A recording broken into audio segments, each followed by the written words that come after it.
Өзбекстанда қалған 5 миллионнан астам қазақтың Қазақстанға қайтару мүмкін бе? Сіз Қазақстанға келіп билікті өз қолыңызға алсаңыз, Өзбекстанда қалған Ташкент, Шыршық, Бостандық, Қыбырай, Жаңажол, Назарбек, Газалыкент, осы жерлерді аласыз ба дейді. Айналайын бауырым, алдымен мына орыс құл, Қытай құл билікті құлатып алайықшы бірінші кезекте. Сосын елдегі бүкіл байлықты 30 жылдан артық уақыт тонаған қарақшылардың басын шауып алайық. Сосын оларды үрім бұтағымен елге қайтарайық, себебі ертең олар шетелде отырып алып миллиардтармен билікті қайтадан қолға алуға тырысады. Басы анау Қырапұнықтан тартып, аяғына қашып кеткен сүмелек, солардың барлығын әкелу керекпіз. Назарбаевтың үш қызын сұңқылдатып, тізелетіп қойып, эфирдің алдында жарым жыл жылату керекпіз. Ішкен жегенін құстырып, жасаған қылмыстарын жұртқа жария қылып істеу керекпіз. Айсұлтанды кім өлтірді, Рахатты қалай өлтірді, Назарбаевқа дейін сұңқылдатып айтып, сесін енді қалған ана жақта айтыңдар деп ана жаққа жіберу керекпіз. Бұттарына памперс кидіріп, кәдімгі ескі қазақтың дәстүрімен дарғасып өлтіру керекпіз. Немесе ескі қазақта тағы бір жауыз тәсіл бар. 4 жылқыға қол аяғын 4 жаққа байлап, 4 жылқын 4 жаққа айдайды. Бұл ескі қазақтың жаза тәсілі. Сонда қол аяғы жұлынып арам өледі. Тағы бір ескі тәсілі бар. 1000 қой, 2000 қой, 10.000 қой дәу еріп бір кішкентай бір ағашты жаңа қора жасайды. Кейде қора жасамыз ұзыннан ұзақ жаңа салдауларменен мынандай кішкентай есік сияқты қылып былай етеді, қойды анаған қарай айдайды сығылысты. Қысқасы қой қораның аузы сияқты жерден қойды өткізгенде қойдың тұяғының астында қалады. Бұл ескі қазақтың ең ауыр жазалары. Қойдың тұяғында таптап өлтіреді. Біз ұлттың жауының бәрін әкеп халықпен ақылдасып дарғасамыз ба, 4 жылқыға 4 қол аяғын байлап 4 жаққа тартып жұлып өлтіреміз ба, қой тұяғына таптап өлтіреміз ба, соны ақылдасып отырып бірге шешейік. Бүкіл ұлт сатқындарын, 3 ғасыр жазаланбаған ұлт сатқындарын жазалайық. Содан кейін еркіндікті, теңдікті халыққа үйретіп, батыстық демократиялық жүйені тура сол қалпында көшіріп алып кеп, бірақ ана қыз-теке-мыз-текелерін өздеріне қалдырып, кәдімгі демократиялық, еркін, әділ сайлау жүретін, бір адамда шексіз билік болмайтын, парламент, премьердің де президенттің де билігін шектей алатын, қос палаталы жүйе орнатып, төменгі палата бірінші билік иесін қалаған уақытта дәлел факті болса импичмент жариялайтын, конституцияны ешкім өзгерте алмайтын, конституцияны өзгерту үшін тура Америкадағы сияқты бәленбай конгрессменнің дауысы керек, түгенбай штаттың дауысы керек, ол штаттағы түгенбай сайлаушының дауысы керек деген қатаң тәртіптерді орнатып тастау керек. Астанадағы Назарбаев, Тоқаев сияқты депутаттар қол көтерсін көтермесін өздері білген заңды жасап қабылдай беретін мынандай былық дүниенің бәрін жою керекпіз. Соның бәрін істеп, содан кейін барып, жаңағы қазақтың жоғын жоқтарымыз, Өзбекстанда қалған жер. Біз билікті қолға алар алмастан Өзбекке соғыс ашып, сонымен Өзбек пен қазақ қырылысып отырсақ, ойлашы, қай ақылға сияды? Өзбек пен қазақ бірімен бір қырылысып, жаға жыртып жатыр. Енді сонда айналамыздағы жау, онда не болады? Бұл сұрағың не қызбағандылықтан қойылған сұрақ? Не кең ойлай алмай отырсың? Не Серікжан билікке келсе көршілеріне соғыс ашады деген жаман образды қалыптастыру үшін Кембінің тағайындаған сұрақ. Сондықтан мен де қазір айлакер болып кеттім, тактик болып кеттім. Бұл сұрағыңа жауап бермеймін. Бірақ бірінші кезекте мен қазақ билігін демократияландырып, бені Джордж Вашингтон Америка құрама штаттарын жасақтап кетті. Тура сол сияқты демократиялы тәуелсіз мемлекеттік жүйе жасақтап кетсем, ертең тағы да Назарбаевтан да сұм, Тоқаевтан да арамызда біреу келсе де заңды өзгерте алмайтын, конституцияны бұза алмайтын бір керемет пойыздың рельсіндей түзу жүйені жасап кетсем, менің арманым жоқ.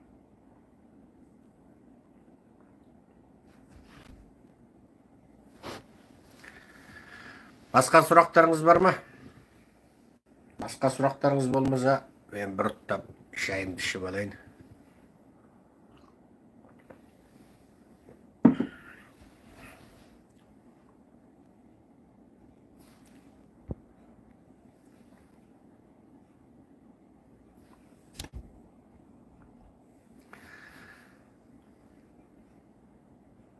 Байқоңырды 100% алып аламыз. Байқоңырдан ракета ұшпайтын қыламыз. Бүкіл Байқоңырды батыстың технологиясымен Байқоңыр бар, Қазалы бар, Ақтөбе бар, Шымкенттің солтүстігі бар, орталық Қазақстан, Қызылорданың сол гептил төгілген жерінің бәрін бүкіл сол миллиардты, триллион шашып отырып гептилді тазалаймыз. Малға, жан-жануарға, өсімдікке, табиғатқа зиян келмейді. Сосын Байқоңырды тарихи бір трагедиялық мұражай қылып жасаймыз, болды. О жердегі халықты да жайлы жақсы жерге көшіреміз. Байқоңырды орыстың қолынан тартып аламыз. Ол ойланатын да шаруа емес. Одан ендігі ракета ұшпайды. Ол тек қазаққа қасірет беріп отырған жер.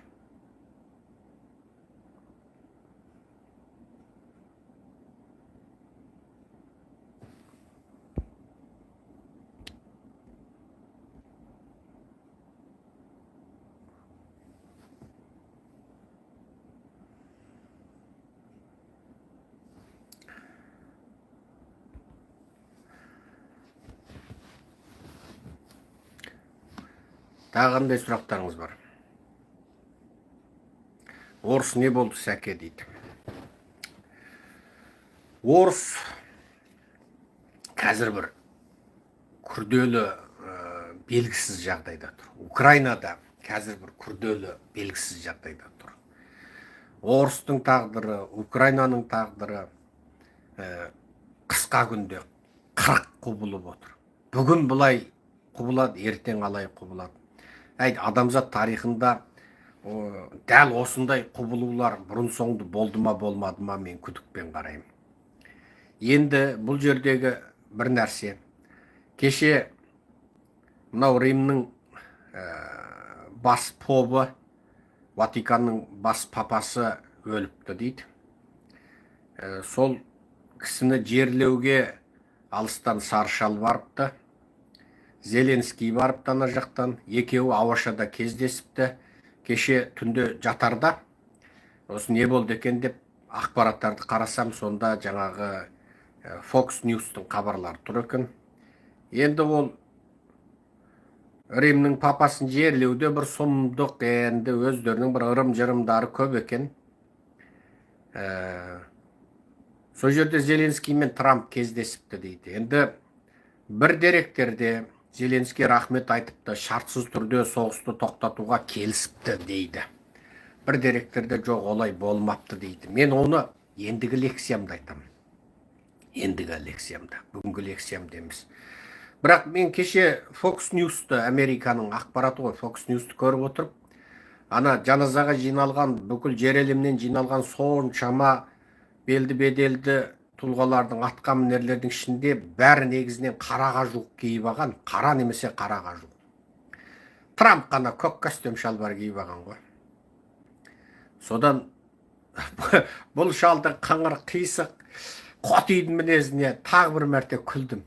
Елден ерек. Бірақ бұның жұбайы Мелания ханым қара киіп барыпты дейді. Енді бұл жерде екі нәрсе тұр. Бұл өлген поппенен Трамптың ана алдыңғы 45-ші кезекті президенті кезінде Трамп оның мына қолын бітіп екеуі қатар тұрады, бір алдынан парад өтеме бірдеңе болады. Сонда Трамп оның бітіп қолын бітіп шұқылайды ғой. Сөйтсе ана шал қолын бітіп сілкіп жіберген бір видеосы бар. Трамп бітіп қолын шұқылайды. Енді бұл арада бұл Ватиканның побы мен Трамптың ортасы онша жақсы емес. Оны енді ешқандай бір ақпарат көзінен көрмей-ақ өзің ақпылай білесің. Бұл өлген поп өте коммунизмге жақын, социализмге жақын болды. Өте қытайшыл болды. Екіншіден, бұл поп Ши Цзиньпинмен ара қатынасты жақсартып, Қытайда коммунистердің қолынан тұтқындалған, қамалған, өлтірілген поптарды құтқара аламын дейтін ойда болды. Бірақ Ши Цзиньпин оны пысқырып та, елеп те қойған жоқ. Қытайда мынау католиктер үшін алғанда өте жоғарғы деңгейге жеткен. Былайша айтқанда католиктердің шариғатын тәпсірлейтін ұстаздары, уағызшылары, католиктердің тикток имамдары, тикток поптары бәленбай қамалып, сотталып, тіпті өлтіріліп, жоғалып кетті. Соның бәрінде бұл шал дым істей алмады қысқасы. Болмаса бұл шалдың ықпалы күшті еді.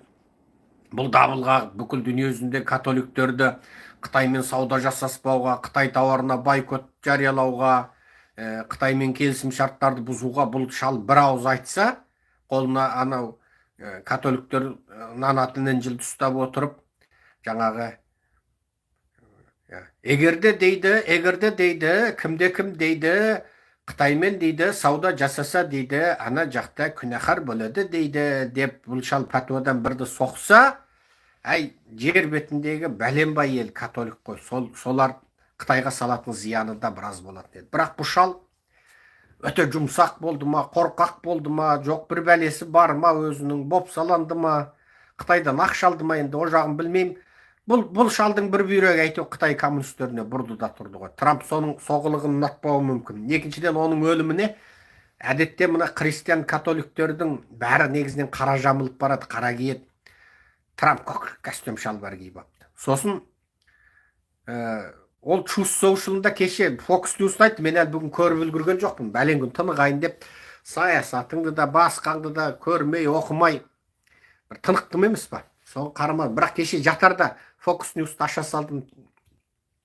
Сол жатарда көрсем, Truth Social'ға бүйтіп жазыпты дейді Трамп. Өзінің ана жекеменшік медиасы бар ғой, Truth Social дейтін. Сол медиасына бүйтіп жазыпты. Бүгін мен Зеленскиймен кездестім, жақсы болды. Бұл өте қуанышты күн болды деп. Ол жаназаға келіп отырып өйтіп айтуда енді былай қызықтау енді.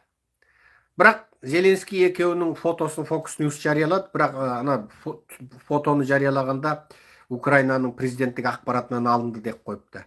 Екеуін жан жақтан жүріп біреу түсірген, кәдімгі кең бір шіркеудің шімекем.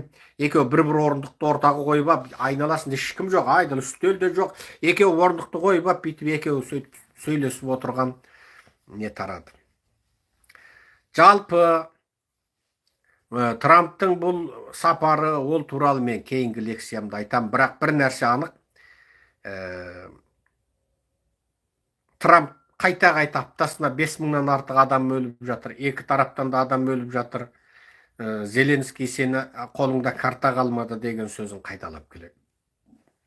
Трамп соғысып жатқан орысқа да, Украинға да қатар жан ашитын сияқты. Әсіресе екі жақтан да өліп жатқан адамға жан ашитын сияқты. Себебі өліп жатқан екеуі де ағайынды адамдардың балалары ғой енді. Орыста, Украинда екеуі де ағайынды халықтар ғой. Бұл соларды қимайтын сияқты енді. Трамптың өзінде бір үш әйелдің үшеуі де славян халқынан шыққан. Әйелі славян, ол да славян халық. Орыс сөйлесе славян түсіне береді мысалы. Мына келіншегі Мелания ханым әлі де ағылшынша акцентпен сөйлейді мысалы. Tradition демейді. Tradition дейді. Tradition деп тұрып сөйлейді. Tradition деп айтпайды. Trade демейді. Trade деп айтады мысалы. Енді орыстардың көп тілі ағылшын тілінен келген ғой мысалы. Мысалы, трейнер дейді. Ол жаттықтырушы деген сөз. Trainer. Ағылшын тілінде train деген жаттығу. Трейнер деген trainer жаттықтырушы. Тренировка деген сол жаттығу. Training. Орыстар алады да артына өзінің жалғау жұрнағын қосып, бұқа кімдікі болса, оныкі болсын, бұзау менікі дейтін халық қой орыстар. Сөйтіп бәрін сіңіріп алады. Бұлар орыс емес халықтарды сіңіріп алады. Орыс емес халықтардың тілін сіңіріп алады, дәстүрін сіңіріп алады, татардың биін ұрлап алады, татардың киімін ұрлап алады, Украинаның дінін ұрлап алады. Орыс дейтін халық жоқ кезде Киевте монастыр болған. Киев русы деп аталған. Кейін бұлар рус болып алды. Енді ондай тарихта бір халықтың атын жамылып алған өте көп қой. Мысалы, қазіргі татар деп аталғандар бұрынғы еуропалықтар айтқан, жұрт айтқан тартарлар емес. Тартар деп бүкіл көшпенділерді тартар деп атаған. Сөйтті де бір халық біз татармыз деп отыр. Енді тарихта ондай өте көп. Бірінің қалпағын біріне кигізіп қойған құбылыс өте көп. мына Босния Герцеговинада мұсылмандар деп аталып кеткен қауым бар. Олар сонда олардың аты мұсылман. Тіпті ұлтының атын да айтпайды. Неге? Олар әсілі сербтер, бірақ исламды қабылдаған, Осман Түркінің отарында жатқан кезде. Содан енді оны анау христиан католик тұрғылықтылықтан айырушы мұсылмандар дейді. Сонда олар бүкіл мұсылманның атын жамылып отыр мысалы. Осындай көп мысалы. Қазіргі өзін ұйғыр атап алғандар бұрынғы ұйғыр қағанаты кезіндегі ұйғырлар емес. Ол ұйғыр қағанаты кезіндегі ұйғырлар қазіргі моңғол үстіртінде жасаған, қазіргі моңғол үстірт, Алтай сол жақта жасаған, кәдімгі ат мінген, жалпақ бет, қазан бас, қысық көз. Мен сияқты қазан бас, мен сияқты табақ бет, мен сияқты қысық көз болған.